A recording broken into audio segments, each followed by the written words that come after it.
Dalam laporan kewangan terbaru Alam Maritim, ada satu benda yang pelik sangat.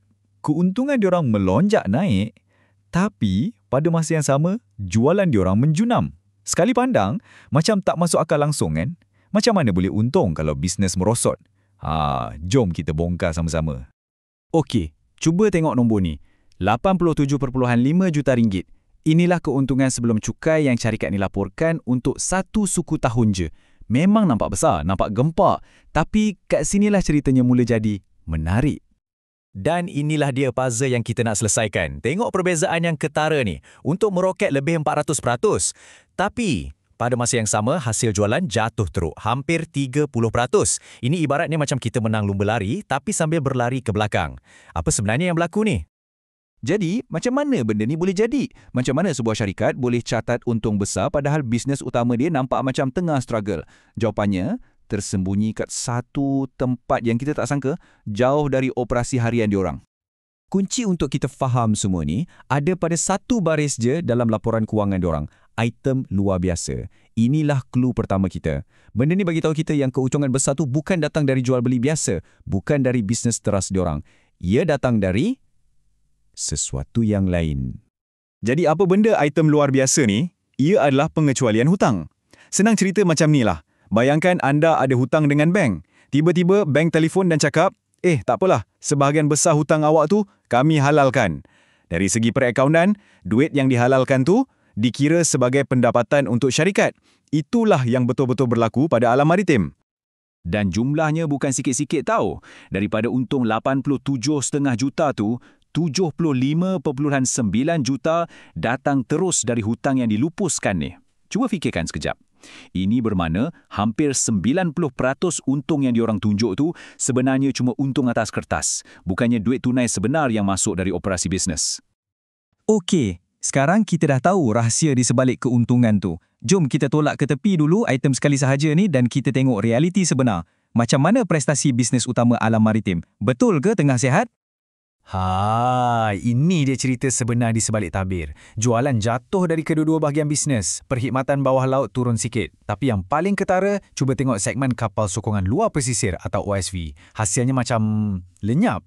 Jatuh menjunam dari lebih 31 juta tinggal 1.2 juta je. Jadi kenapa jadi macam ni? Adakah sebab bisnes tengah teruk? Sebenarnya, ini bukan kemalangan. Ia sebahagian dari rancangan. Laporan diorang sendiri cakap hasil jatuh sebab kurang kapal yang digunakan dan untuk OSV pula, kejatuhan mendadak tu sebab diorang dah jual beberapa kapal. Semua ni adalah langkah strategik dalam pelan pensuturan semula syarikat. Walaupun operasi bisnes nampak macam perlahan, jangan salah faham, penstrukturan semula hutang ni ada magicnya. Ia telah mengubah sepenuhnya kesihatan kewangan syarikat. Jom kita tengok kunci kira-kira diorang, sebelum dan selepas. Perubahannya memang drastik. Inilah pusingan U yang paling dramatik. Sebelum ni, syarikat ni secara teknikalnya berada dalam keadaan negatif. Hutang lagi banyak dari aset sampai negatif hampir 50 juta ringgit. Dan sekarang, lepas penstrukturan semula, boom, terus jadi positif 88.4 juta. Memang satu perubahan yang luar biasa. Macam mana diorang buat? Inilah caranya. Diorang potong hutang habis-habisan. Tengok ni, jumlah pinjaman dari lebih 63 juta ringgit sekarang tinggal 3.5 juta aja. Beban kewangan syarikat terus jadi sangat ringan. Kalau anda seorang pemegang saham, apa maknanya ni? Ini berita yang sangat bagus. Nilai bersih setiap saham dah melonjak dari negatif 4 sen kepada positif 19 sen. Ini bermakna nilai syarikat dah pulih sepenuhnya, sekurang-kurangnya di atas kertas. Okey, so far so good kan? Kunci kira-kira nampak mantap, keuntungan nampak hebat. Tapi ada satu lagi soalan penting yang kita kena tanya. Mana duitnya? Adakah semua ni bermakna ada duit tunai yang betul-betul masuk? Ujian sebenar terletak pada penyata aliran tunai. Orang-orang dalam bidang keuangan selalu sebut pepatah ni.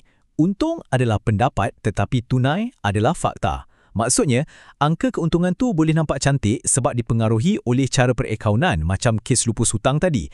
Tapi duit tunai dalam bank itu adalah realiti. Ia tak boleh dimanipulasi. Dan di sinilah realitinya terbongkar. Walaupun lapor untung besar, operasi teras syarikat sebenarnya telah membakar tunai sebanyak 19.5 juta ringgit dalam suku ni. Cuba bandingkan dengan tahun lepas, di mana diorang berjaya jana hampir 27 juta ringgit tunai. Perbezaannya sangatlah besar. Jadi apa pengajaran penting kat sini? Untung atas kertas tak sama dengan duit dalam poket. Ya, Pelepasan hutang tu memang membaiki penyata pendapatan, tapi ia tak masukkan 1 sen pun duit tunai ke dalam syarikat. Operasi harian diorang, bisnes sebenar diorang, masih lagi belum menjana tunai yang cukup. Okey, jadi apa rumusan kita? Rumah kewangan syarikat dah dibaiki, nampak kukuh. Tapi enjin bisnesnya masih bergelut untuk hidup. Jadi apa pandangan syarikat sendiri tentang masa depan diorang? Menurut diorang, masa depan syarikat banyak bergantung pada perbelanjaan syarikat gergasi macam Petronas. Dan Petronas sekarang ni pun digambarkan sebagai lebih berhati-hati dalam berbelanja. Walau bagaimanapun, diorang yakin perkhidmatan teras diorang iaitu pemeriksaan, pembaikan dan penyelenggaraan atau IRM akan sentiasa ada permintaan. Dan ini membawa kita kepada soalan cepu mas. Alam Maritim dah berjaya baiki rumah diorang melalui penstrukturan hutang. Asas kewangan mereka sekarang jauh lebih kukuh. Tapi persoalan utamanya kekal, mampukah enjin bisnes mereka dihidupkan semula untuk menjana aliran tunai yang konsisten dan sihat? Itulah yang akan menentukan masa depan sebenar mereka dan itulah yang akan diperhatikan oleh semua belabur.